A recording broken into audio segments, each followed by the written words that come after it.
Cumprimento os irmãos com a paz do Senhor nessa noite. Paz do Senhor, meus irmãos. Jesus está nesse lugar. Não importa como você chegou nessa noite, o importante é que Jesus garante que você vai voltar para casa de mãos dadas com a sua vitória. Há um clima gostoso, o Espírito Santo está nessa casa. Só Deus sabe o quanto foi difícil para você chegar aqui, e que muitas destas vezes você pensou que era o fim. Em campanhas de oração você mergulhava em todo tempo, e a palavra do Senhor amenizava o sofrimento. Pessoas do mesmo sangue não acreditavam na sua vitória, e que a glória da segunda casa ia mudar a sua história. Pra chegar aqui você sofreu, você chorou, mas com a graça do Senhor você chegou. Pra chegar aqui você passou pelos desertos, vales e montanhas, e viu que vale a pena o sonho quando a gente sonha, e que Deus realiza os sonhos quando a gente crê. Pra chegar aqui as lágrimas se derramaram feito enxurrada, mas o Senhor andou contigo pelas madrugadas, só pra dizer que desde o ventre você foi escolhido pra vencer. Não dá glória pra Jesus. Nesta noite Deus garante a tua vitória. Não importa como você chegou aqui, nem como está a tua casa. Deus tem vitória para o teu ministério. Deus tem vitória para o seu casamento. Deus tem vitória para a sua vida nesta noite.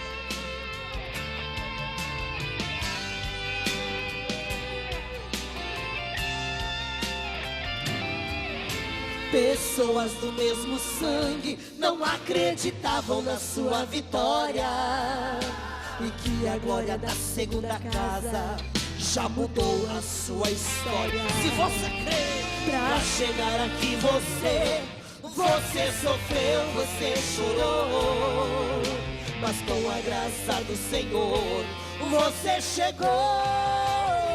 Pra chegar aqui, oh aleluia, você passou pelos desertos, vales e montanhas,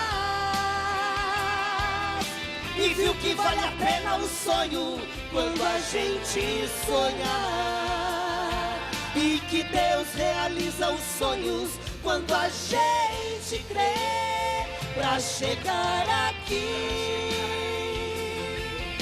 as lágrimas se derramaram feito enxurrada, mas o Senhor andou contigo pelas madrugadas, só pra dizer que desde o ventre você foi escolhido pra vencer, pra chegar aqui. Você passou pelos desertos, vales e montanhas, e viu que vale a pena o sonho quando a gente sonha, e que Deus realiza os sonhos quando a gente crê. Pra chegar aqui as lágrimas se derramaram feito enxurradas, mas o Senhor andou contigo pelas madrugadas, só pra dizer que desde o ventre você foi escolhido pra vencer. Só pra dizer que desde o ventre você foi escolhido. Levanta a tua mão e dá glória, porque a vitória é tua nesta noite.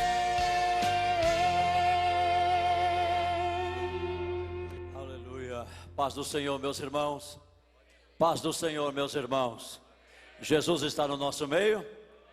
Nós queremos agradecer a Deus por esse encontro abençoado da segunda região de jovens estar sendo realizado aqui em Camboriú. E no nome de Deus, na pessoa bendita de Jesus Cristo, nós queremos dar as boas-vindas a todos vocês, dando boas-vindas ao pastor Francisco, presidente dessa segunda região. Damos a toda a diretoria e também nesta hora queremos comunicar que o nosso pastor está em Santana do Livramento, numa extensão dos Gideões ali na fronteira com o Uruguai, e retorna na terça-feira. Aqui é bem corrido. Nos colocamos de pé, meus irmãos. Eu vou convidar o pastor Wilson Zábio para fazer a oração, e o pastor Ângelo César vai nos trazer a mensagem da palavra de Deus. Quem quer ouvir a palavra de Deus nessa noite? Não dá para todos cantarem. Tem muitos pedidos de louvores aqui, e nós temos um horário, porque há muitos que estão regressando para suas casas. Mas amanhã nós temos o costume no domingo aqui começar o culto às 19 horas.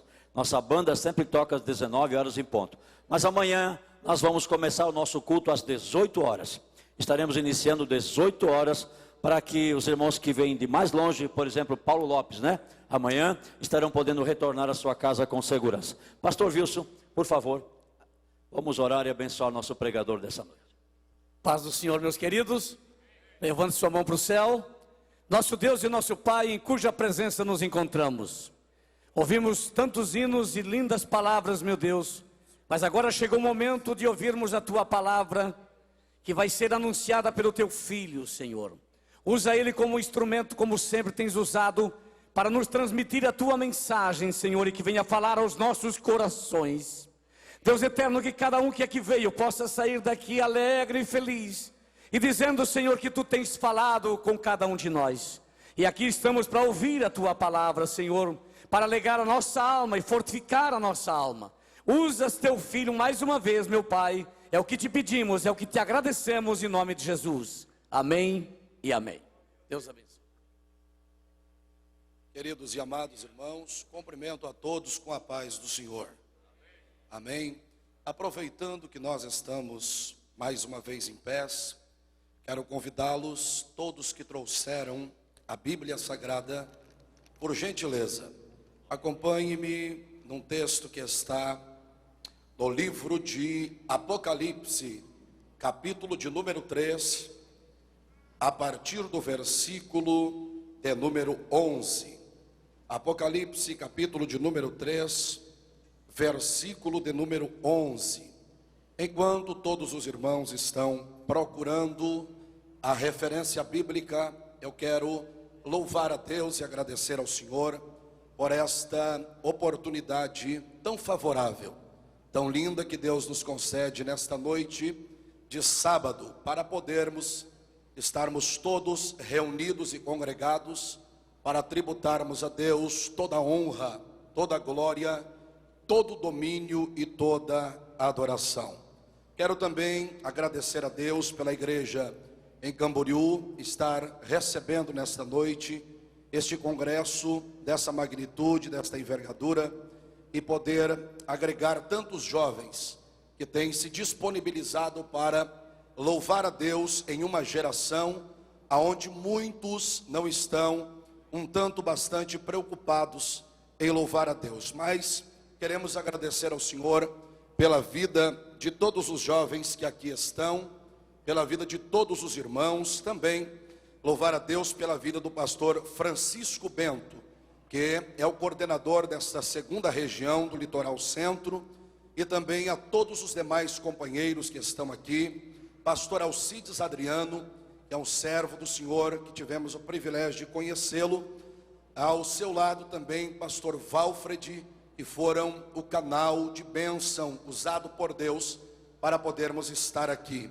Ao nosso querido companheiro também, pastor Marcelo Bedinotti, pastor Natanael, ao pastor Silas e a todos os senhores pastores presidentes que aqui estão, nosso respeito e nosso carinho a cada um dos senhores. Trazemos também o abraço do nosso querido presidente, pastor João Seno Weiler, que estamos ali ao seu lado, na cidade de Criciúma, trabalhando para o bem do crescimento da obra de Deus. Queridos irmãos, quem achou a referência bíblica, por gentileza, manifeste-se dizendo glória a Deus. Apocalipse, capítulo de número 3, a partir do versículo de número 11, diz assim a Bíblia Sagrada: eis que venho sem demora, guarda o que tu tens, para que ninguém tome a tua coroa. Eis que venho sem demora, guarda o que tu tens, para que ninguém tome a tua coroa. Amém? Antes de você assentar-se, por gentileza, eu gostaria que educadamente, não é costume, mas repita o tema da mensagem para o irmão que está ao seu lado, que será pregada agora, somente para que ele venha memorizar a palavra de Deus. Diga assim: uma geração guardando valores da terra para não perder o céu. Repita após mim mais uma vez: uma geração guardando valores da terra para não perder o céu. Amém, queridos. Estejam assentados por bondade, glorificando e exaltando ao nome do Senhor que vive e que reina para todos sempre.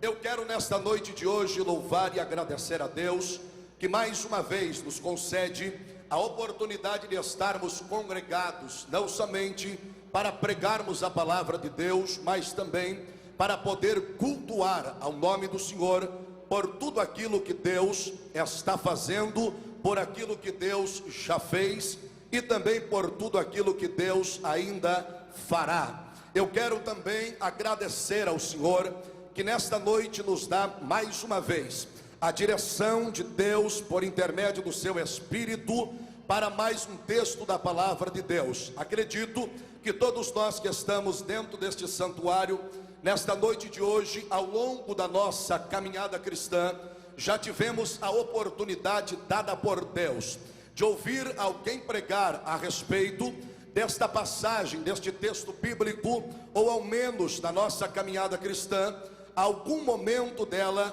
nós já podemos ler, quando a Bíblia está dizendo: eis que cedo venho, guarda o que tu tens, para que ninguém tome a tua coroa. Palavra esta dita pelo discípulo do Senhor, João, homem a quem o Senhor dera alguns privilégios na Bíblia Sagrada, sendo este que na ilha de Patmos recebe a revelação que encerraria toda a Bíblia Sagrada. Quando estamos falando sobre esta expressão de Deus dada a João, do capítulo de número 3 e o versículo de número 11, está voltada à sexta e penúltima carta magna da revelação, quando a Bíblia está nos direcionando sobre o que ela está falando para uma igreja por nome de Filadélfia. Quando a Bíblia Sagrada está referindo-se a esta igreja em Filadélfia,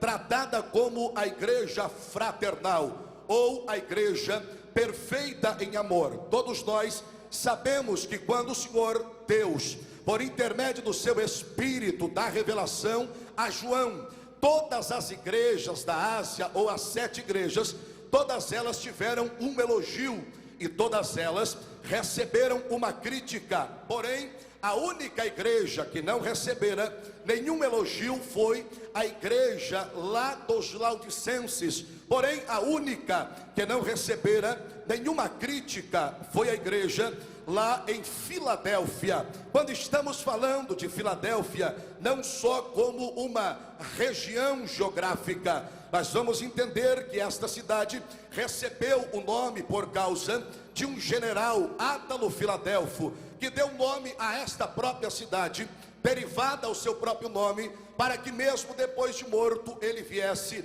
a ser lembrado. Porém, não falando só em uma cidade como região, nós vamos entender que esta cidade, ela exerceu grande influência no mundo de sua época. Porém, no centro desta cidade existia uma igreja que servia ao nome do Senhor e que servia ao Deus a quem havia lhe chamado para andar em integridade, em poder, em graça, em virtude, em testemunho. Esta igreja, ela foi, segundo as Escrituras, a igreja escolhida pelo Senhor para representar um grande período de avivamento. Por que período de avivamento? Porque quando a Bíblia Sagrada volta-se a esta igreja com uma expressão, a Bíblia está dizendo: eis que diante de ti eu pus uma porta aberta, e quem tem pouca força não poderá fechar. Porque a porta que eu abro, ninguém fecha.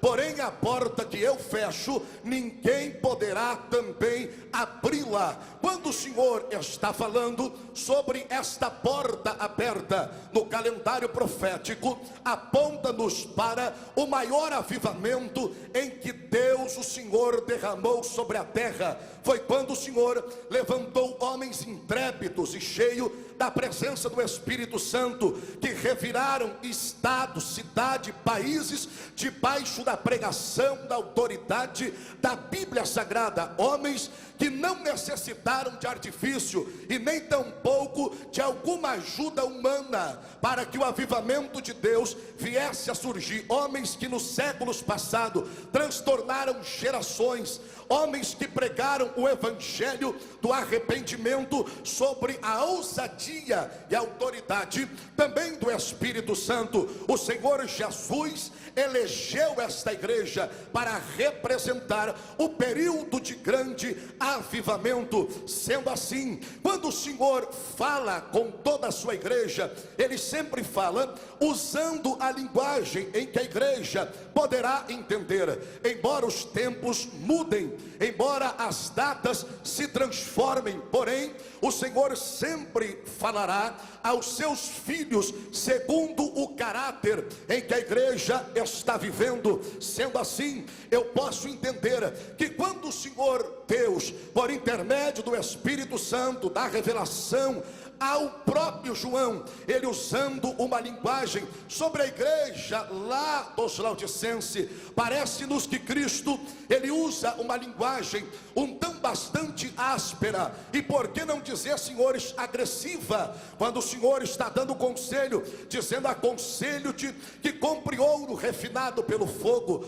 aconselho-te que compre colírio para ungir os vossos olhos. A Bíblia também está dizendo que o conselho de Cristo para a igreja é para que eles consigam a comprar roupas novas, e o Senhor parece que vai um tanto além, ainda mais grave na situação da igreja, ao ponto de dizer que eles não são frios e também não são quentes, que eles são mornos, e que o Senhor está a ponto de vomitar eles da boca para fora. A isto nos causa um questionamento: por qual razão Jesus falou isto para aquela igreja? Para quem não sabe, a cidade dos Laodicenses, ou a própria igreja em Laodiceia, era a porta de entrada para as demais 6 cidades que estavam na região.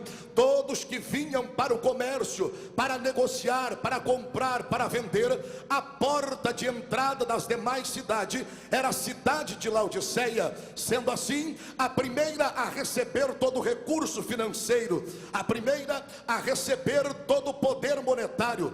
Eles eram tão possuidores de riqueza, ao ponto da primeira mineração de ouro do mundo na sua época foi extraída em Laodiceia. Já naquele tempo, eles tinham uma medicina avançada para os olhos, tanto que eram produtores de colírio. Já naquele tempo também, eles haviam uma grande fábrica em tapeçaria de lã, e as melhores roupas da região estavam dentro de Laodiceia. Ora, porém, com toda esta riqueza, Deus tentou por 3 vezes dar uma lição àquela cidade e também à igreja que estava lá. Por quê? Porque eles foram destruídos 3 vezes por 3 grandes terremotos. E quando alguém lhe oferecia auxílio e também ajuda para a recuperação, para poder ter uma estrutura em recurso financeiro, eles batiam no peito e diziam: nós não precisamos, nós estamos ricos e abastados e de nada precisamos. Tanto assim que eles levantaram-se sem a própria ajuda das outras 6 cidades. Se todo mal, senhores, fosse esse, ainda já seria grave por demais. Só que o maior mal de todos é que esta maldição, esta exaltação, esta soberba, esta presunção acabou por atingir a igreja de Cristo que estava dentro daquela cidade. Quando atinge a igreja, sucessivamente toda a sua membresia, toda aquela geração que estava nascendo de um grande avivamento, sendo que isto acontece mesmo com toda a riqueza, mesmo com todo o potencial. A cidade em Laodiceia, ela tinha uma grande debilidade que o dinheiro não podia comprar, que o dinheiro não poderia adquirir. Eles não tinham água potável para poder saciar a sede. A água que eles tinham para o uso, eles vinham por 2 métodos. O primeiro método era escavado em pedras subterraneamente, que era água potável, era água para o uso da sua própria casa. A segunda tubulação de água também vinha por cima da terra, escavada também em pedras. Esta água para o uso de animais, irrigação e também para a lavoura. Porém, queridos irmãos, quando a própria cidade recebeu esta estrutura desta água potável e também para o uso, eles então ensoberbeceram-se mais, ao ponto dos viajantes chegarem cansados, e a primeira porta de entrada que tinha dentro da cidade, eles chegavam ao ponto da morte, da sede. Eles chegavam com os olhos cobertos de poeira e também de resíduos do deserto. Eles chegavam na cidade com suas vestes rasgadas, pronto para negociar, comprar e vender o seu ouro. Quando eles chegavam ao ponto da morte e diziam: nós precisamos de água, nós precisamos alguma coisa para comer e também para beber, eles diziam: aqui na nossa cidade não há lugar para pobres, não há lugar para mendigos, não há lugar para necessitados, mas tem a igreja dos cristãos aí que pode estender a mão para vocês. Quando eles se direcionavam aos cristãos, ao invés dos cristãos tomarem a água que vinha pela tubulação debaixo da terra, que era água potável, que não recebia o calor do sol, eles tomavam a água que vinha pela superfície. Aquela água recebia o calor durante o dia inteiro do sol sobre ela. A água estava morna, quase quente. Quando o viajante ingeria a água, ele tinha reações de náusea e vomitava. Quando vomitava, a própria igreja e a membresia se banqueteavam rindo e dizendo: mais um, nós conseguimos enganar, e davam risada. Só que no céu existe um Deus que é justo, existe um Deus que é verdadeiro. Deus, olhando para aquela situação, disse: o que vocês fazem com os outros, eu estou a ponto de fazer com vocês também. Eu estou a ponto de vomitar da minha boca para fora. Sabeis por quê? A geração que a igreja precisa, a geração que nós estamos vivendo, a igreja que ela precisa, não é uma igreja que abraça só quem tem posição, só quem tem dinheiro, ou só quem é rico. A igreja de Cristo, ela abraça o pobre, moribundo, miserável, o preto, branco, aquele que necessita. Vai ter água e vai ter pão para poder comer. Se você acredita nisso, levanta a sua mão para o céu e adora a presença desse Deus.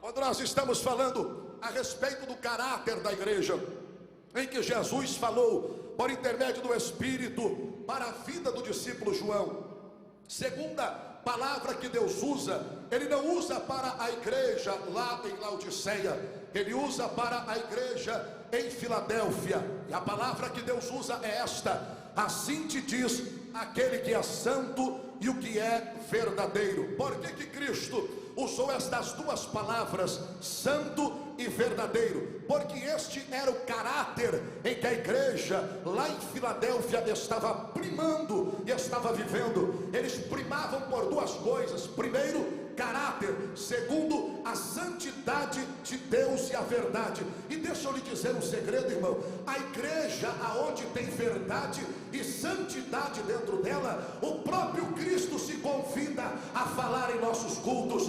Aonde tem verdade e tem santidade, o próprio Cristo, ele tem prazer de estar no culto falando, porque muita geração e muitas igrejas por essa nação brasileira estão vivendo, se não outra razão do que viveu Êxodo capítulo de número 12, quando o povo estava para ser liberto. O Senhor usou o seu Espírito, usando, chamou ao próprio Moisés e disse: eu quero que tome o sangue e pinte os umbrais da porta. O cordeiro vocês comam os pés, comam a cabeça, comam a buchada, mas o sangue vocês aproveitem para a salvação. A grande verdade é que estão comendo do cordeiro, aproveitando a bênção do cordeiro, mas não querem compromisso com o sangue, não querem compromisso com a verdade e nem com a santidade. Agora, onde tem uma geração que quer compromisso com a verdade e com a santidade, levante a mão para o céu,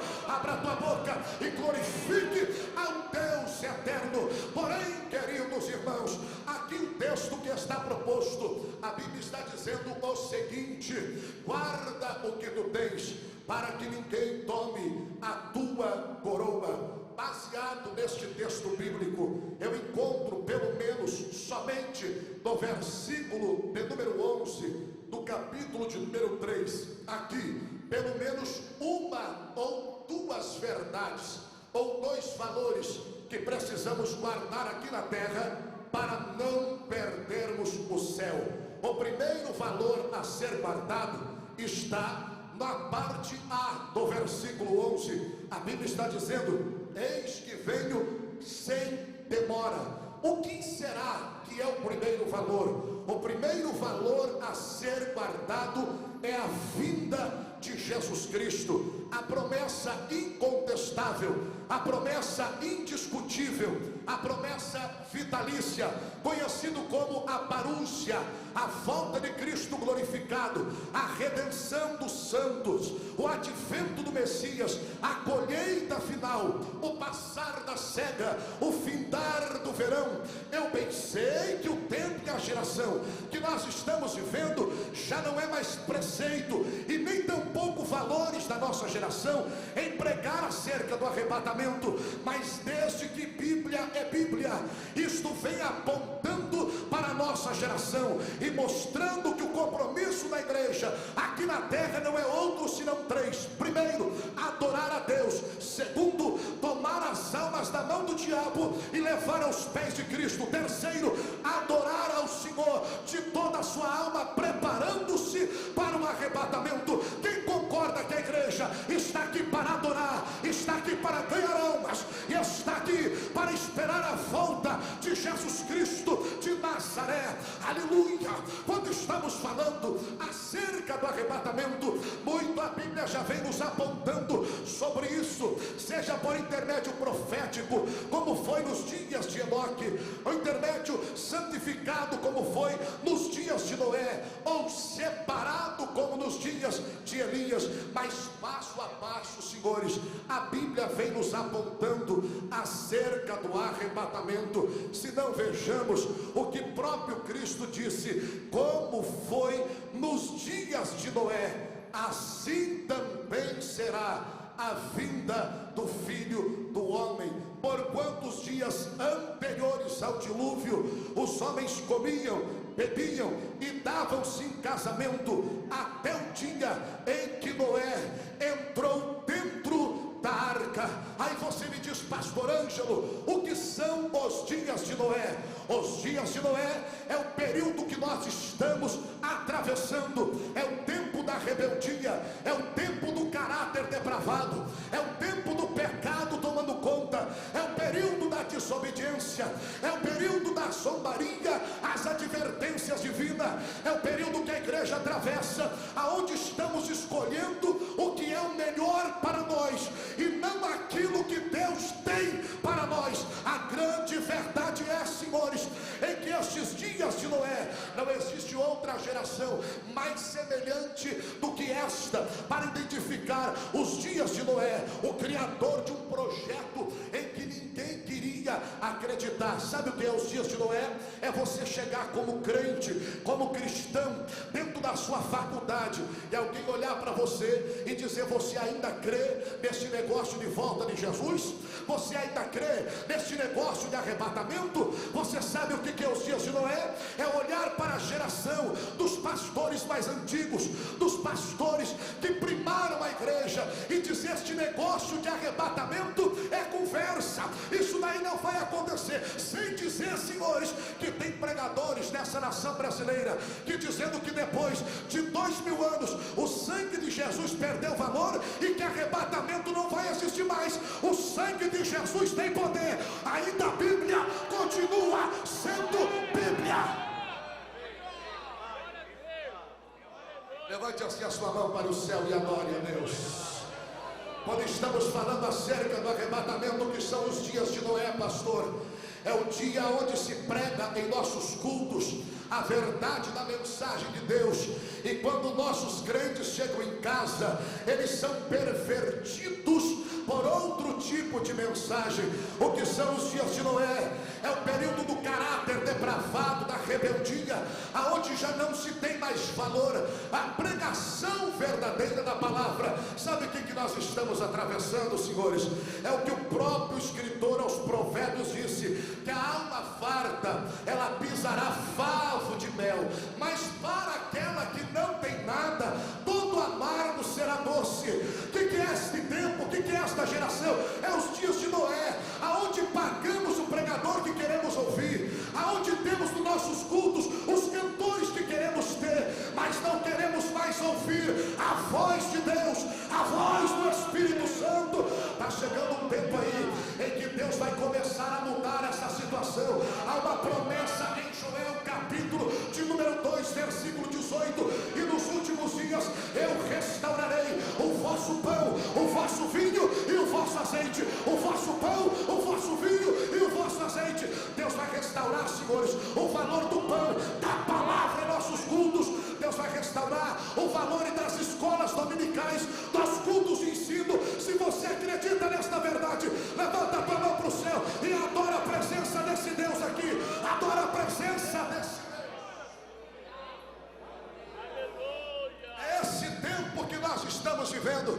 Quando alguém olha e diz: ele não volta. Mas daí o que me consola é o que Pedro disse na sua epístola, do capítulo de número 2 e versículo de número 3: tendo em conta antes de tudo que nos últimos dias virão homens escarnecedores, segundo os seus escárnios, andando com as suas ímpias paixões, dizendo: onde está a promessa da tua vinda? Ai, Jesus deu um conselho para a igreja dizendo: quando tudo isto acontecer, não estejais desesperado, não estejais preocupado, não fique aí atônito, não fique desamparado. O que faremos, Jesus? Levantai os vossos olhos para cima, porque muito perto, muito perto, muito perto. Levanta a mão, irmão, senão eu não vou parar de falar. Muito perto, muito perto, muito perto está a vossa redenção, a vossa redenção. Quem acredita que a redenção de Jesus está perto?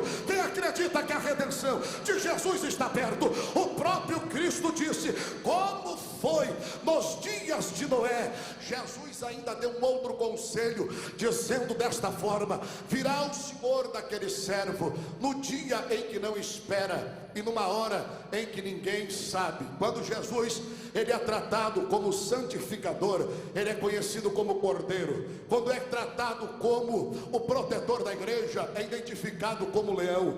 Mas quando Jesus trata-se que ele é aquele que vem buscar a igreja, ele próprio se denominou como o ladrão que vem à noite. Por que, pastor Ângelo? Porque quando o ladrão vem, senhores, ele não manda um telegrama, ele não manda uma mensagem, ele não manda um aviso, ele vem toma aquilo que é seu e vai embora. Quando o ladrão entra dentro de uma casa, ele não rouba grandes objetos que não têm valor. Quando o ladrão entra dentro de uma casa, ele não vai levar o teu computador apenas, ele não vai levar o teu guarda-roupa, ele não vai levar a tua mesa, ele vai levar objetos pequenos que têm grande valor: o ouro, a prata, o diamante, o dólar, o euro, coisas pequenas, porém que têm valor. Quando Jesus voltar, ele não vai voltar para os grandes dessa terra, não, ele vai voltar para os pequenininhos, mas que tem valor diante da presença do Deus a quem nós servimos.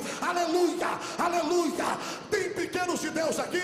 Se tem, levanta a mão para adorar. Se tem, abre a boca para adorar a presença do Deus eterno. Quando nós estamos falando acerca disso, Jesus disse: vigiai, porque não sabeis a que hora há de vir o vosso Senhor. Queridos, deixa eu lhes dizer aqui que a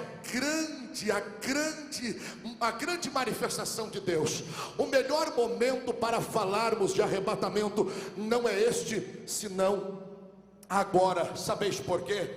Porque na década de 70, 80, 90, não existia outra mensagem na boca dos nossos pregadores, senão a volta de Jesus. Jesus está vindo, Jesus está voltando, Jesus está chegando aí. A igreja, ela era trazida ajustada diante de Deus. A igreja era conduzida em temor diante de Deus. Havia-se uma expectativa que Jesus voltaria por aqueles dias. Havia uma expectativa que na virada do milênio Jesus voltaria.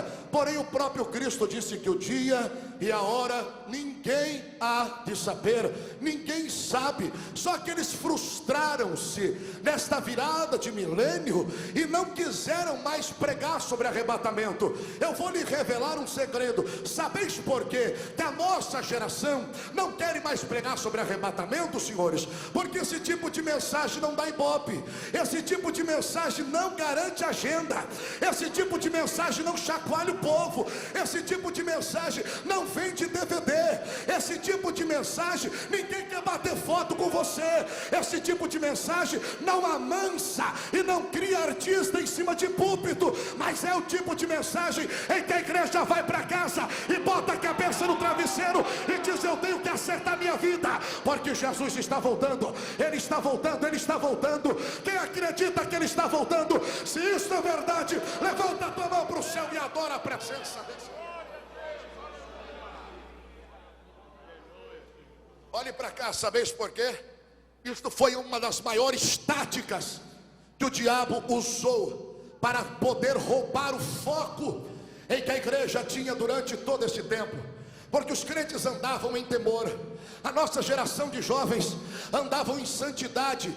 Hoje muitos andam, mas não era como era nos tempos antigos. Sabeis por quê, senhores? Porque no meio desta virada introduziu-se uma teologia miserável, chamada teologia da confissão positiva. Hoje os pregadores não pregam mais sobre sangue, não pregam mais sobre perdão, não pregam mais sobre arrependimento, não pregam mais sobre a ira de Deus contra o pecado, não pregam mais sobre a justiça divina. Sabeis por quê? Porque os maiores cultos das nossas igrejas não é mais o da escola dominical. Os maiores cultos em nossas igrejas também não são os de ensino, são os cultos de confissão positiva. Hoje eu posso, hoje eu determino, hoje eu mando, hoje eu conquisto, como se Deus fosse marionete na mão de crente e se pudesse mandar no próprio Deus. Olhe para cá, senhores, que geração é essa? Uma geração que está crescendo vingativa. Hoje eu estou no palco, amanhã você está na plateia.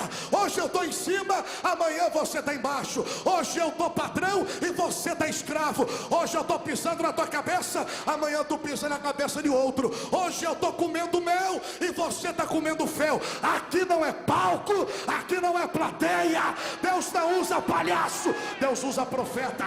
Deus usa profeta. Se Deus tem mel para um, Deus tem mel para todos. Se Deus tem bênção para um, Deus tem bênção para todos. Vamos resgatar o valor da palavra de Deus em nossos cultos. Eu estou sentindo a graça de Deus aqui. Se você sente, eu peço que você levante uma das suas mãos para o céu Levante a mão direita, levante a mão esquerda.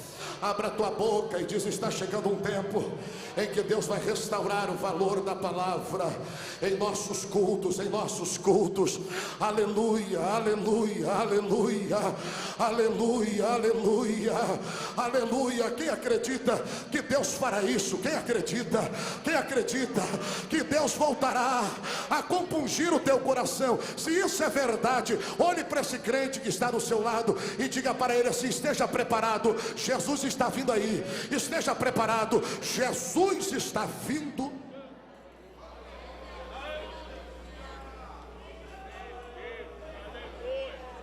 Quando Jesus está falando acerca dos sinais do arrebatamento da igreja, os discípulos, conversando com Jesus, fizeram as duas maiores perguntas da Bíblia e disseram: dize-nos quando será estas coisas e que sinais haverá da tua vinda. Jesus disse: acautelai-vos que ninguém vos engane, porque muitos virão em meu nome, dizendo: eu sou o Cristo. Ouvireis falar de guerra, rumores de terra, nação contra nação, reino contra reino, fome, peste e terremoto. Aí você me diz: pastor Ângelo, desde que mundo é mundo, desde que os tempos têm acontecido, eu tenho ouvido falar de guerra, de rumores de terra, de conflitos, de pais contra filhos e filhos contra pais. O que me assusta, senhores, não é isto. O que me assusta é o aumento desenfreado que isto vem acontecendo. Se não bastasse isto, a própria escatologia bíblica, ela aponta 118 sinais para a volta de Cristo. E todos os escatológicos concordam categoricamente que estes 118 sinais já se cumpriram. A única coisa que falta acontecer é Jesus Cristo voltar. Por que que isto ainda não aconteceu? Porque o controle está na mão do próprio Deus, na mão do próprio Deus. Outros sinais Jesus falou acerca do arrebatamento. Jesus disse: olhai para a figueira, quando começar a brotar, sabeis que já está próximo o verão. Todos nós sabemos que existem 3 árvores que representam e apontam para Israel e que se assemelham com o arrebatamento da igreja. Primeiro, a figueira; segundo, a oliveira; terceiro, a videira. Mas a que mais se parece com o arrebatamento se chama a figueira. E muitos têm dito: quando eu ver os sinais da figueira brotar, eu estarei me preparando, eu vou deixar esta vida que eu levo de brincadeira, de aqui dentro ser santo e lá dentro não ser tão santo lá fora, desta vida dúbia, desta vida de duplicidade, eu vou deixar. Só que estes sinais da figueira, eles já começaram a dar os seus frutos há mais de 50 anos. Quando foi? Quando em 1948 potências do mundo inteiro se reuniram para saber se Israel voltaria a ser nação, sim ou não. Fizeram uma votação e deu empate entre os países europeus, América do Norte, vários países reunidos, e deu empate. Quando ninguém poderia mais decidir, sabe o que aconteceu? Deus levantou um chanceler brasileiro por nome de Oswaldo Aranha, que deu voto decisivo na ONU, e Israel passou a ser nação novamente. De lá para cá, os ponteiros do relógio divino estão batendo em disparada para meia-noite. Sabe qual é o momento em que a igreja está vivendo? É o momento que Sunamita viveu. Ela disse: o meu amado rodeou a cidade e pôs a mão na fechadura da porta. E quando ele colocou a mão na fechadura da porta, o meu coração palpitava dentro do peito, porque as suas mãos gotejavam a óleo e o seu corpo estava perfumado a mirra. Eu sei que a pressão é para destruir a igreja, mas quanto mais o mundo tentar oprimir e cercar a igreja, mais o perfume do amado estará derramando sobre ela. Mais o perfume do amado estará derramando. Quem tem perfume de Deus? Quem tem? Você que tem perfume de Deus, você que tem o perfume de Deus, levante assim a tua mão para o céu e adore a presença desse Deus. Aleluia, aleluia. Deixa eu lhe falar, irmão, que quando nós estamos falando acerca destes sinais do arrebatamento da igreja, queira Deus restaurar em nossos dias uma geração que volte a pregar e a falar a respeito do arrebatamento da igreja. Por quê, senhores? Porque eu ando muito preocupado, embora ainda bastante jovem, com apenas 31 anos de idade, mas eu ando preocupado com a geração dos nossos oradores que estão em cima do púlpito pregando. Homens que a gente não sabe quem é a esposa, homens que a gente não sabe quem é a família, homens que a gente não sabe aonde toma ceia, homens que a gente não sabe quem é o seu pastor, homens que são rato de tesouraria. Alexandre Latueiro só querem a prata e o ouro, mas não querem mais saber de compromisso com um paralítico e nem... Dá para dar glória a Deus aí, irmão?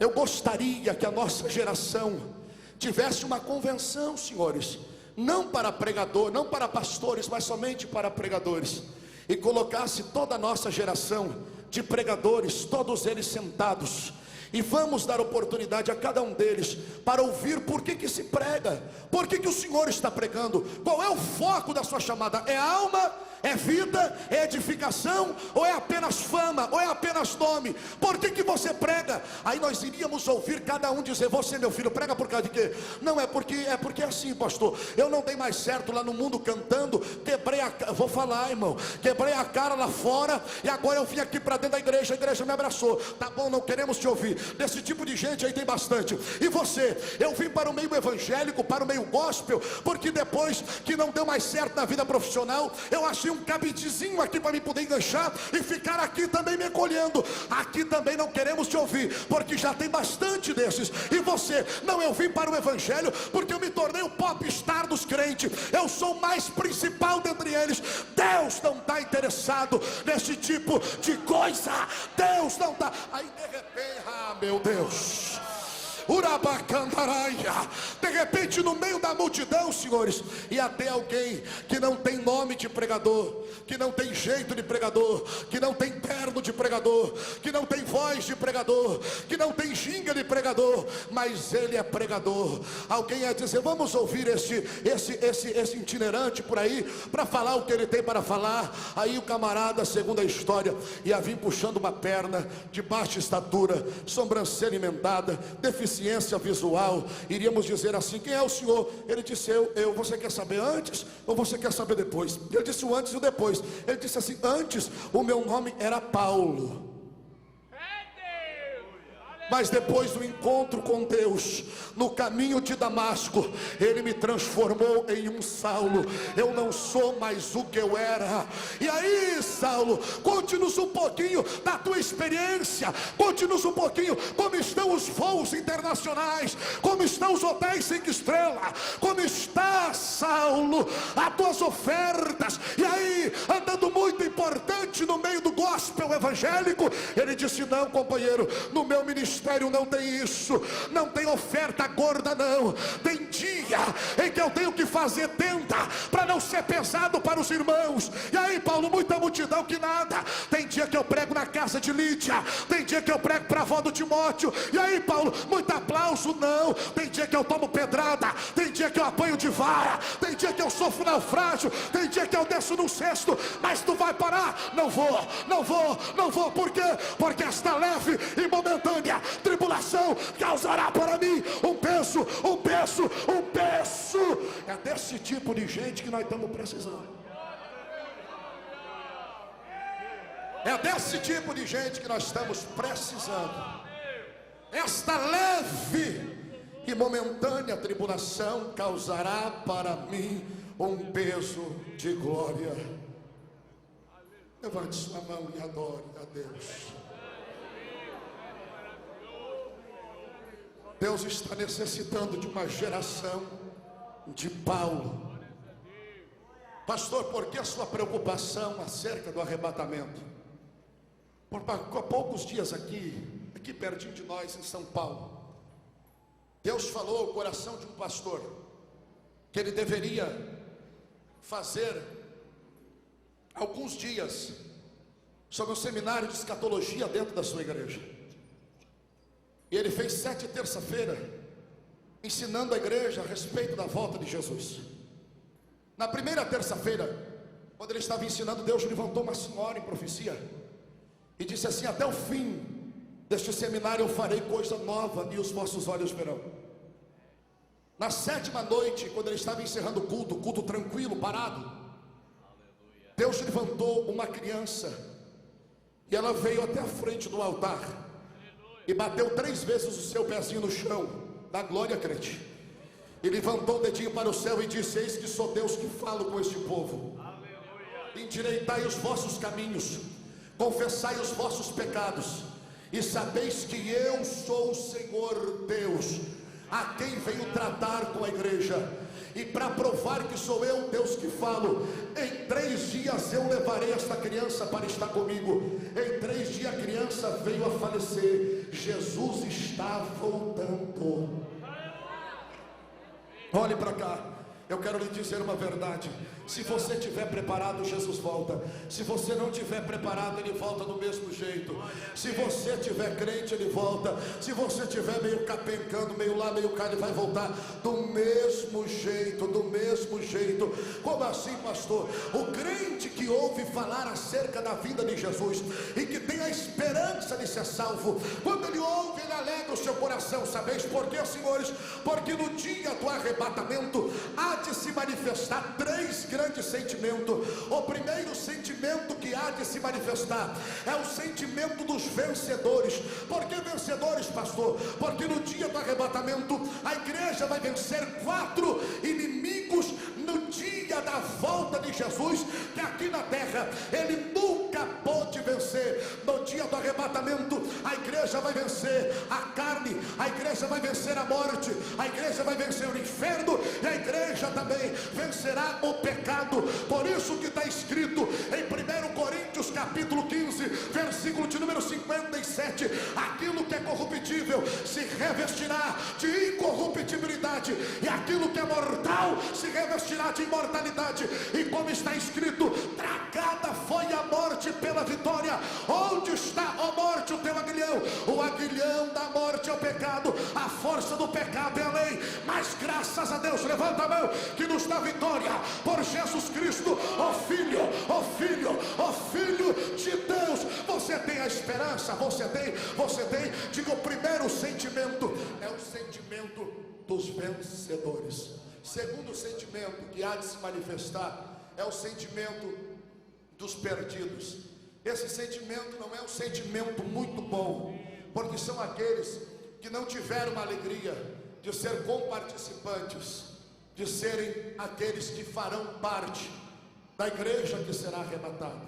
São aqueles que brincaram com as coisas de Deus, são aqueles que pecaram e nunca se arrependeram, são aqueles que erraram e nunca voltaram atrás aonde caíram. O que são os dias, pastor, daqueles que vão ficar? O segundo sentimento é o dos perdidos.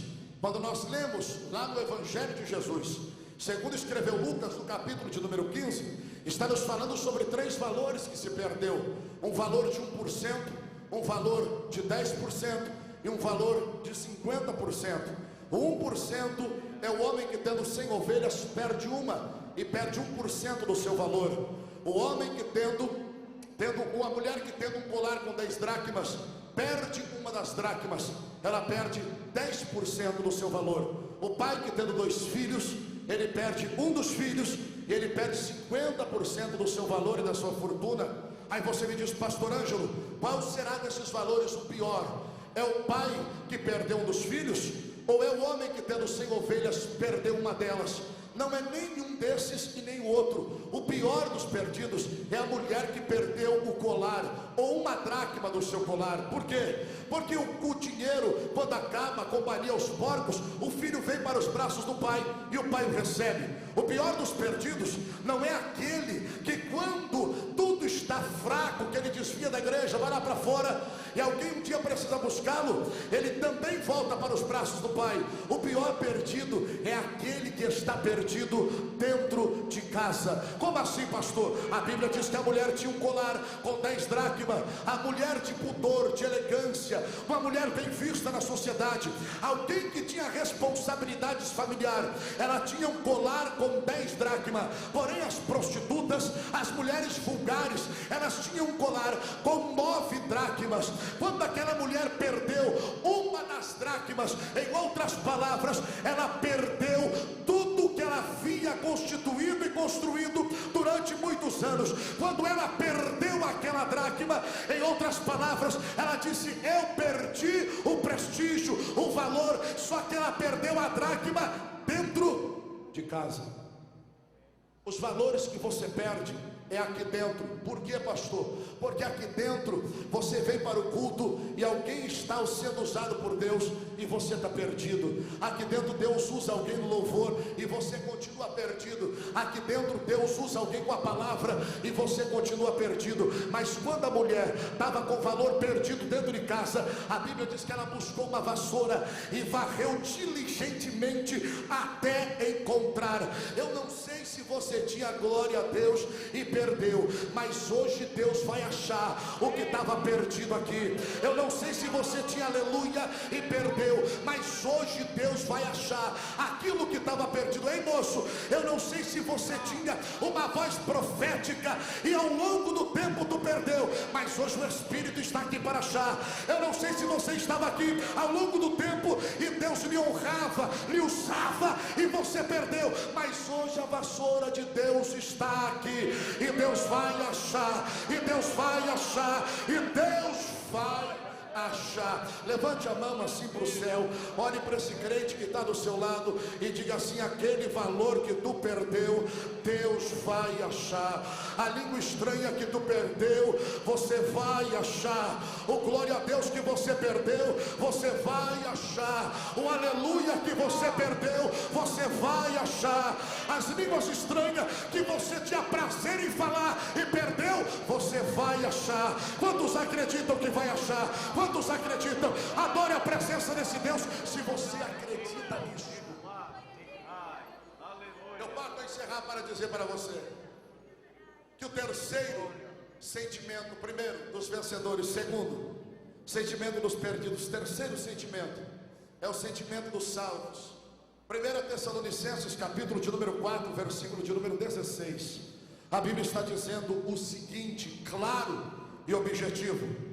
A Bíblia está nos dizendo com muita clareza: porque ao soar da última trombeta, os mortos ressuscitarão primeiro, depois nós, os que ficarmos vivos, seremos arrebatados. Ei, aqui está o sentimento terceiro, o sentimento do salvo, o sentimento dos que entrarão no céu. Não entendeu? Eu vou te explicar. Quando isto acontecer, do verbo arrebatado, isto acontecerá numa fração secundária. A Bíblia diz que é um piscar de olhos, são 7 milésimos de um segundo. Isto é considerado como um átomo. Pastor, o que é um átomo? É um segundo dividido em 1000 partes. Uma dessas 1000 partes é a velocidade que Jesus levará para arrebatar a igreja. Não vai dar tempo de confessar o pecado, não vai dar tempo de se arrepender, não vai dar tempo de pedir perdão para quem magoou, para quem entristeceu, para quem defraudou. Não vai dar tempo, vai ser um rápido. Quando isso acontecer, nós passaremos pela primeira, segunda, terceira dimensão e adentraremos e vamos ver os portais celestiais. Quando isso acontecer, vai cumprir o Salmo de número 24. Que salmo é este? Levantai, ó portais eternos, a vossa cabeça, para que entre o Rei da Glória. E lá de dentro do céu nós ouviremos uma voz que dirá: quem é este Rei da Glória? A igreja estará do lado de fora, vai encher o pulmão e vai bradar dizendo: o Rei da Glória é o Senhor poderoso na batalha, na batalha, na batalha. E nós entraremos no céu marchando de branco. Aquilo que o olho não viu, que o ouvido não ouviu e que não chegou ao coração do homem, é o que Deus tem preparado, é o que Deus tem preparado, é o que Deus tem preparado. Se você tem essa esperança, levante a sua mão para o céu e adore a presença desse Deus. Acabou, pastor? Não. Quando nós entrarmos no céu, nós vamos sentar numa mesa chamada Bodas do Cordeiro. Não vai ser 7 horas, nem 7 dias, nem 7 meses, nem 7 semanas. Vai ser 7 anos ao lado de Cristo. Irmãos, o céu não te alegra, eu não sei mais o que pode te alegrar. Porque nós estamos tão acostumados com o prazer daqui que nós não queremos muito mais o céu. Aí Paulo nos dá um conselho dizendo, sabe o quê? Aquele que espera nesta vida é o mais miserável de todos os homens. A nossa pátria não é aqui, o nosso destino não é aqui, o nosso céu não é aqui, a nossa morada não é aqui, não é aqui, não é aqui. Nós não pertencemos a esta terra. Quando nós sentarmos na boda do Cordeiro, lá no céu não vai ser Moisés, nem Abraão, nem Jeremias, nem Isaac, nem Jacó, não vai ser José, não vai ser Josué, não vai ser Mateus, nem Marcos, nem Lucas, nem João, nem Paulo que vai servir a igreja. Jesus vai servir a sua noiva. Jesus será o garçom da noiva no céu, enquanto aqui nessa terra vai dar-se início ao período tribulacionista. O que é isto, pastor Ângelo? 3 anos e meio de paz, para depois repentina destruição, para cumprir o que está escrito. Quando anunciares paz, então virá repentina destruição. Nesses 3 anos e meio vai ser o período aonde a estabilidade humana vai se tornar possível. Quase ninguém mais vai dever, ninguém mais vai comprar a prestação, todos serão proprietários, porque o anticristo ele vai conseguir administrar a terra pelo governo só. Israel vai olhar e vai dizer, este era o Cristo que nós esperávamos, este era o Messias que nós aguardávamos, este é o Messias que tanto nós queríamos que estivesse conosco. Porém, meus irmãos, ao findar dos 3 anos e meio, então acontecerá a própria revelação do próprio diabo para com Israel. Este homem levantar-se-á contra Israel e vai mostrar que Israel, Jerusalém, sempre foi o calo da sociedade, desde o grito de Ismael com Agar no deserto, a briga pelo petróleo, a peleja pela faixa de Gaza, tudo isto ele vai trazer mostrando que é o calo da sociedade. Segundo Ezequiel, segundo Jeremias, segundo Zacarias, vai ser 13 exércitos para lutar contra Israel, aproximadamente 1.300 soldados contra um israelita. Vai ser neste momento que Israel vai fugir e não tem para onde escapar, porque na sua frente está o mar, às suas costas está o exército, à sua direita está o Monte das Oliveiras, à sua esquerda está o deserto. Eles estão acuados e não tem para onde escapar. Então eles vão lembrar do verdadeiro Cristo. Dá licença aqui, quando isso acontecer, senhores, Jesus já terminou de servir a igreja e estará sentado na cabeceira da mesa. Israel vai clamar e dizer, Messias, vem nos socorrer. Neste momento Jesus escuta o clamor da igreja e fica de pé. Quando Jesus se levanta, a igreja se levanta com Jesus. Quando a igreja levanta-se com Jesus, Jesus desce sobre o Monte das Oliveiras e coloca o pé sobre o Monte das Oliveiras. O monte se fende pelo meio, Israel escapa pelo meio das pernas de Jesus e se cumpre a palavra, eu sou a porta e quem passar por mim será salvo, será salvo, será salvo, será salvo. Quem acredita nisso, levanta a mão e adora a Deus. Em pé comigo, em pé, olhe para cá para orarmos. Quando isso acontecer, todos os poderes bélicos do mundo inteiro estarão voltados para Israel, para a sua destruição. Quando isso estiver acontecendo, todos os canhões da Rússia, todo o poder atômico, todas as bombas, fuzis, estarão direcionadas para Israel. Jesus vai dar o peito para bater em nome de Israel. Quando Jesus entrar na frente da peleja, eles vão começar a tentar bombardear e atirar em Jesus. Mas tudo que atinge Jesus, nada poderá derrotá-lo, porque agora ele não veio mais como cordeiro, Jesus veio como leão da tribo de Judá. Quando Jesus encarar o caráter de leão da tribo de Judá, eles vão tentar destruí-lo, mas não vai ser possível. Vai ser neste momento que Jesus pega o iníquo, o homem pecado, e com o sopro da sua boca o destrói. Quando Jesus destrói, as câmeras do mundo inteiro estarão focalizadas para Israel. Jesus, para cumprir a palavra, vai chegar diante das câmeras e vai dizer: eu não disse que na minha vida todo olho veria e toda língua confessaria que eu sou o Senhor, que eu sou o Senhor. Ei, vai estar grande, vai estar pequeno, vai estar pobre, vai estar rico, vai estar preto, vai estar branco, vai estar sábio e vai estar ignorante lá naquele dia. Naquele dia eles olharão para Cristo e terão que dobrar o joelho e confessar que Ele é o Senhor. Naquele dia Adolfo Hitler vai ter que dobrar o joelho e dizer: só o Senhor é Deus. Naquele dia Buda vai ter que dobrar o joelho diante de Cristo e dizer: só o Senhor é Deus. Joseph Smith vai ter que dobrar o joelho diante de Cristo e dizer: só o Senhor é Deus. Naquele dia Allan Kardec vai ter que dobrar o joelho diante de Cristo e dizer: só o Senhor é Deus. E eu e você estaremos no monte reinando com Jesus Cristo. Levanta a mão assim para adorar. Levanta. Quem tem essa esperança, dá glória ao nome de Jesus. Olhe para cá, porque eu quero orar por você neste momento.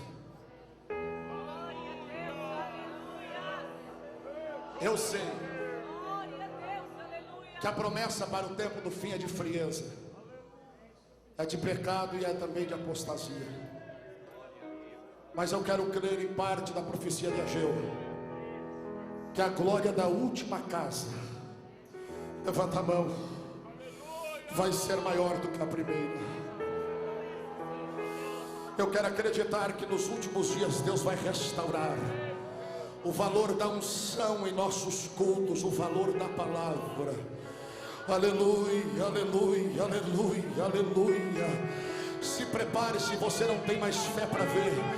Nos últimos dias nós voltaremos a ver Jesus abrir os olhos do cego, soltar a língua do mudo, Deus levantar paralítico das cadeiras de roda.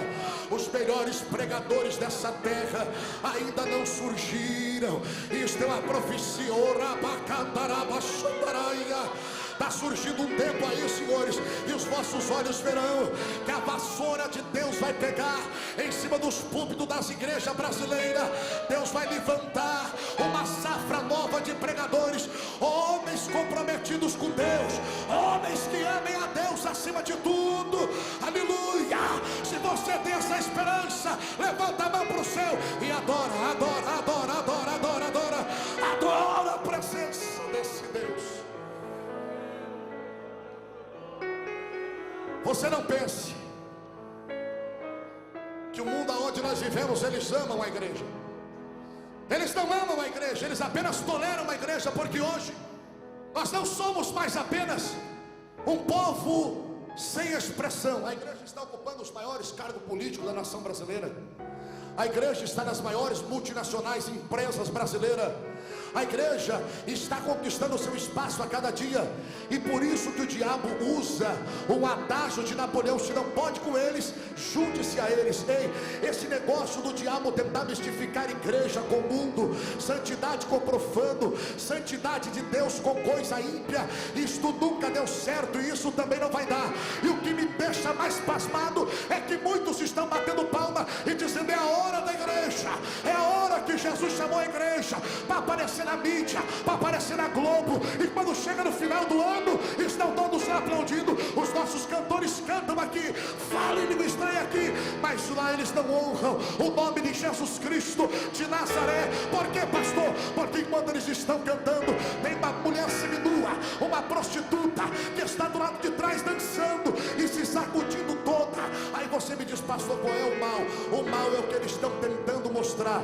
Você pode ser crente e andar seminu, você pode ser crente e ser pervertido, você pode ser crente e mentir, você pode ser crente e viver de qualquer jeito. Aqui não, Satanás.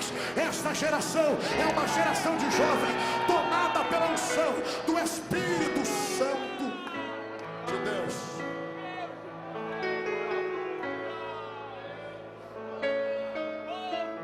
Eles não querem dar a notícia da verdadeira igreja, mas uma notícia essa gente vai ter que dar, querendo ou não, senhores. Aos senhores presidentes que estão aqui, homens de Deus, pergunte a cada um deles aqui quando foi que uma emissora de televisão foi até a cidade dos senhores, seja Globo, seja Band, seja qualquer uma delas, para ver e fazer uma cobertura de quantos jovens Jesus arrastou das drogas. Não foram e não vão ir. Quantas famílias foram restauradas por Deus? Não foram e não vão ir. Quantos foram arrancados da mão do diabo, do tráfico? Não foram e não vão ir. Sabe por quê? Porque eles não querem dar a verdadeira notícia da igreja. Mas uma notícia essa gente vai ter que dar, pastor Walfred, querendo ou não. Que notícia é essa? Eu não quero estar aqui para ver, mas eles vão ter que entrar em rede nacional e internacional. Pegue na mão do seu irmão aí, crente, pegue na mão dele. A moça ou o moço que vai anunciar isso daí vai estar com o microfone tremendo e vai dizer: atenção, senhores telespectadores, para um aviso de última hora. Nós não sabemos o que está acontecendo sobre a terra. Desastres estão acontecendo, pessoas estão sumindo, avião está sem piloto, carro sem motorista, as fábricas sem trabalhadores, as igrejas sem crentes, sem pastores, sem obreiro. Aonde está esse povo? Esse povo Jesus arrebatou, Jesus arrebatou, Jesus arrebatou. Quem tem essa esperança, levanta a mão para o céu e adore a presença de Deus. Adore a presença de Deus.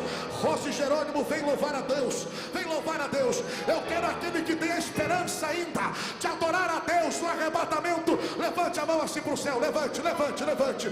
Você que levantou a mão, saia do seu lugar e venha à frente. Eu quero orar por você nesta noite.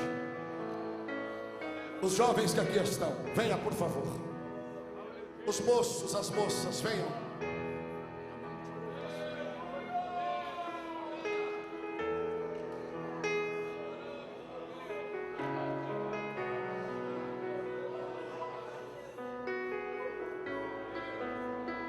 Olha um minuto só aqui.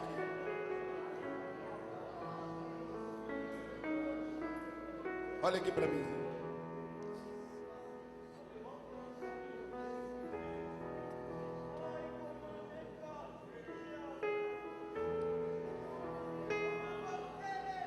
Irmãos, eu já passei há muito tempo nessa fase de grito sem essência. Muito tempo.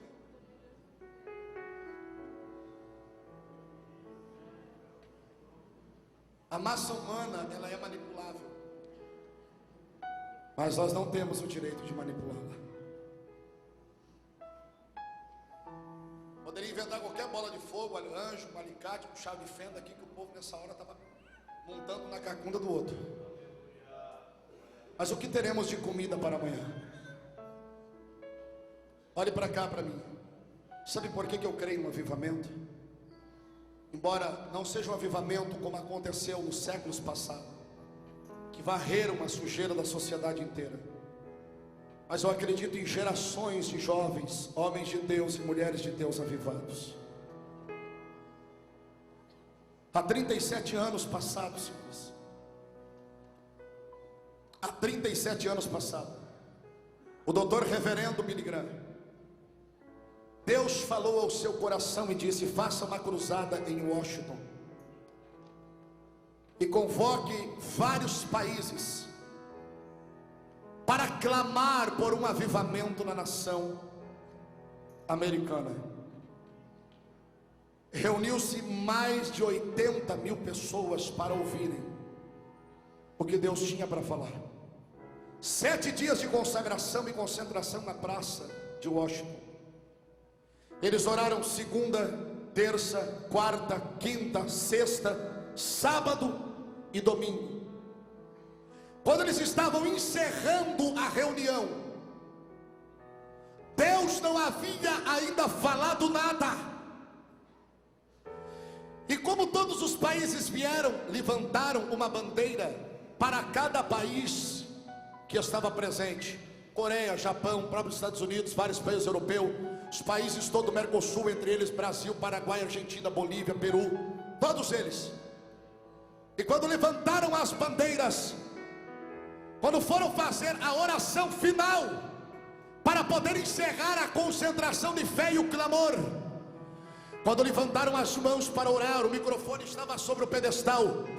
Deus tomou um coreano falando em língua brasileira e foi até onde estava o pedestal e disse: eis que faço coisa nova agora, e os vossos olhos verão como nunca viram dantes.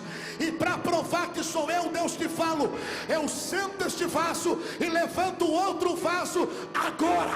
Quando ele falou isto, ele sentou-se e Deus levantou uma criança de 8 anos de idade, que veio, tomou o microfone do pedestal e disse: por causa do amor ao dinheiro, esta nação americana abandonou a minha presença.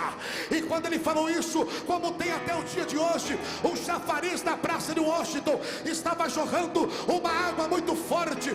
Quando ele estava orando, veio um vento oriental e jogou aquela água, ensopou a bandeira do Brasil. A criança com o microfone na mão disse: para esta bandeira que eu aspergi água, é para lá que eu estou mandando, é para lá que eu estou mandando, é para lá que eu estou mandando, é para lá que eu estou mandando. Levante a mão se você acredita, levanta a mão se Urabacandorava séria.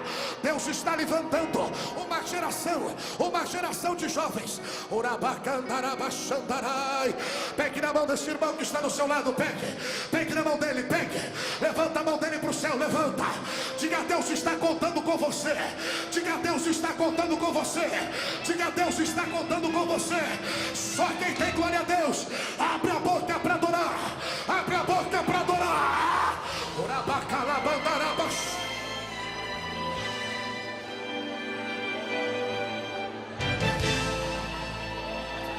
Ele é poderoso nesta noite para batizar o Espírito Santo.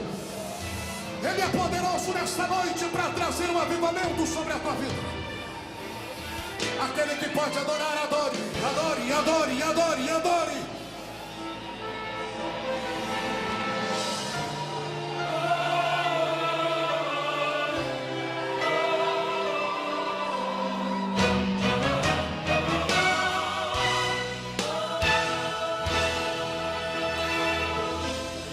Mistura de sangue com fogo, a terça parte deste mundo queimará. Eu quero estar distante, eu quero estar no céu. Quando o anjo a primeira trombeta tocar, você que está com a mão sobre a mão do teu irmão, vai cair no mar. Comece a receber de Deus pela segunda vez que a trombeta soar, levando a terça parte e a destruição. Não quero estar presente nessa ocasião. Na terceira vez que a trombeta tocar, uma grande estrela do céu cairá, destruindo as fontes das águas. Envenenados muitos homens morrerão. Da quarta vez o sol perderá a luz, a lua não terá aquele brilho que seduz. O dia vai ser noite, a noite vai ser dia. Eu quero estar na glória junto de Jesus.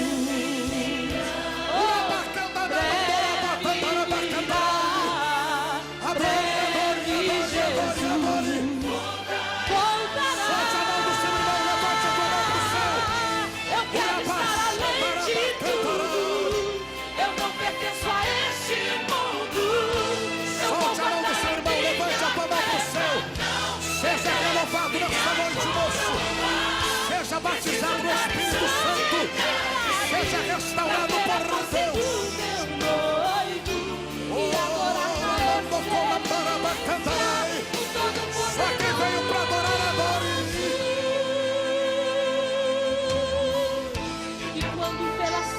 sexta vez a trombeta tocar, a porta do inferno então se abrirá. O mal será liberto para atormentar aqueles que não foram fiéis a Jeová. Os homens vão querer a morte se entregar, e certamente deles ela fugirá. Desesperadamente buscar perdão, durante 5 meses assim ficarão. E quando pela sexta vez a trombeta tocar, 200 milhões de anjos do inferno virão. São eles cavaleiros da destruição, matando a terça parte da população. Sinta de Deus essa noite, sinta. E quando o sétimo anjo seja tocar a revestido última da unção, trombeta, seja revestido da graça. Vozes que dirão: os reinos do mundo vieram a ser do nosso Senhor Jesus Cristo, e Ele reinará para sempre.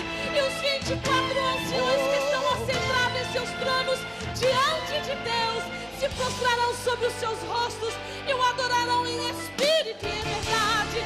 Olhe pra cá, olhe pra cá. Eu quero estar aqui quando Dê um as abraço trombetas nessa pessoa que está do seu lado. Eu quero estar aqui, eu quero Dê um abraço estar com nela, dê um Jeová. abraço. Eu vou me preparar. E diga: Jesus está voltando. Jesus está voltando. Jesus está voltando. Jesus está voltando. Oh meu Deus.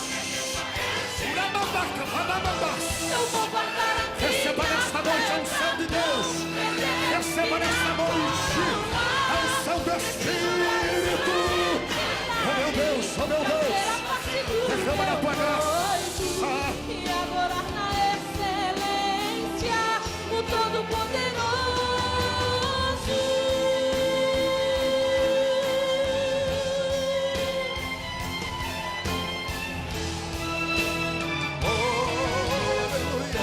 Eu quero estar além de tudo.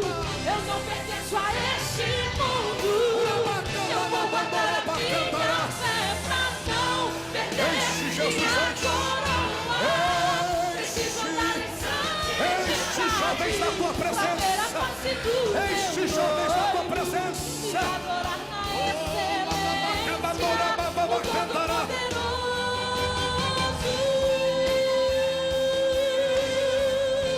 o Todo-Poderoso.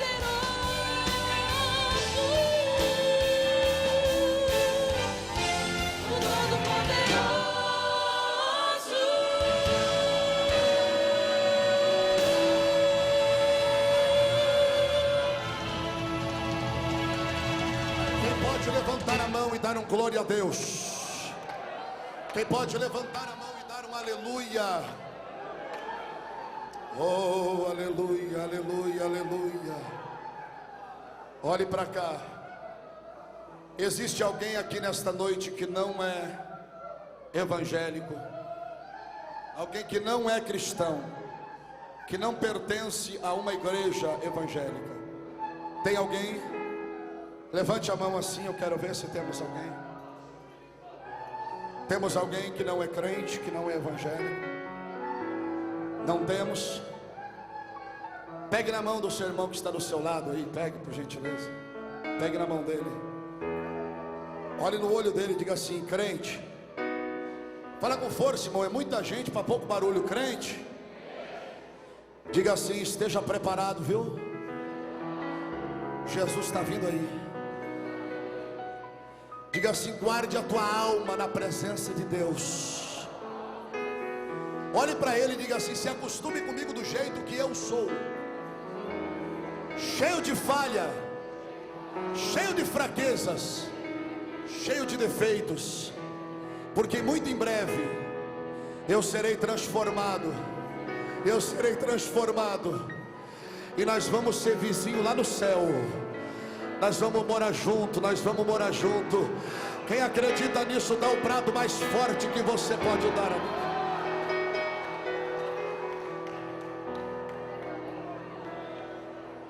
Glória a Deus. Quantos estão felizes? Oh, aleluia. Volte aos seus lugares, meus queridos. Deus abençoe essa querida juventude. E quero pedir a todos os jovens, por favor, amanhã, 17h30 hora, 18 horas, doxologia pode tocar para nós amanhã? Amém? 18 horas, 2 cantos congregacionais e 2 de vocês também. Não percam. Aos companheiros pastores que puderem, Não falte amanhã. Não falte. Vamos começar com o louvor 18 horas. E nós queremos dar mais oportunidade. Toda a nossa equipe, todos os nossos diretoria, todos vocês, nossa gratidão. Que bom que vocês vieram. Convide outros amanhã. Nenhum jovem deve faltar, porque esse congresso é 2 noites só, sábado, hoje e amanhã. E o dia todo amanhã tem escola, dá para descansar à tarde um pouquinho, e às 17h30 com oração para os crentes. Nós estaremos aqui 18 horas com o louvor. Queremos agradecer a presença de todos. Não saia sem a bênção apostólica. Já vamos terminar já. Só tem um minutinho. Pastor Cira, por favor. Todos de pé, meus irmãos, por favor. Todos de pé. Amanhã nós temos escola bíblica dominical. A partir das 8h30 da manhã, escola bíblica dominical. Até às 10h30, 10h30. À tarde podemos evangelizar, visitar. E às 18 horas damos início ao nosso culto do nosso congresso da UMADESP, né? Nosso segundo culto.